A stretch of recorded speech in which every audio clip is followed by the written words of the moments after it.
As the sunlight fades into autumn gloom, the rustling of leaves in the cool, dim air gives proof of the coming season. Overhead, the insidious cackle of witches flying pierce the darkness. Horrid figures of silent phantoms stalk desolate paths and candle-lit hallways. And all manner of things, goblins, banshees, and vampires, hide amongst the growing shadows. Thus begins October.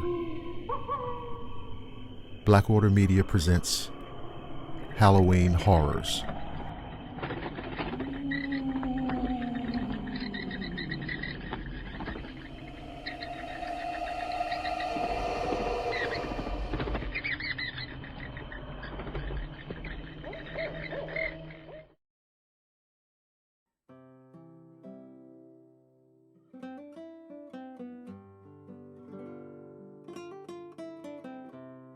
I had a strange experience as a kid in Mexico City one summer. You see, every summer we would visit family in Mexico, so I was very familiar with the house we were staying in. I was 8 years old, and due to lack of space, I slept in a twin bed with my mother.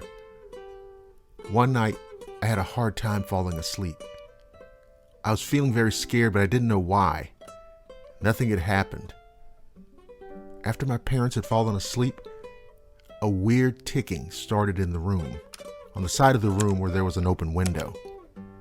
The ticking sound wasn't loud, and if I'd been asleep, I doubt it would have woken me up. The sound started by the window and slowly moved towards me. Since I was sleeping with my mother in a twin bed, I was facing the opposite side of the room where the sound was coming from. I was getting more and more frightened, but kept telling myself it wasn't anything to worry about, and I didn't want to move and wake my mother up. But the ticking got louder and closer, and it kind of sounded almost like footsteps, but metallic footsteps. The ticking was kind of slow, so it seemed like something was walking slowly towards me. I heard it come right up to the bed and stop, and I really felt the presence of something, and had become really terrified by that point. I knew something was behind me, and it felt sinister. Also, I could hear a low-level humming or buzzing sound, and beeping as well. I finally worked up the courage to gently turn and look, and there was something there, but it's hard as hell to describe. I saw a robot, an adult, human-sized robot. It was silver in color, and it was fucking big. He was just standing there. And his was crazy. It kind of reminded me of the robot in Lost in Space. That was about the only reference I had at that age. It didn't move, but I could still hear the humming, and it felt totally evil. I didn't know what to do, but at least I was in the same room with my parents, so I just ignored it.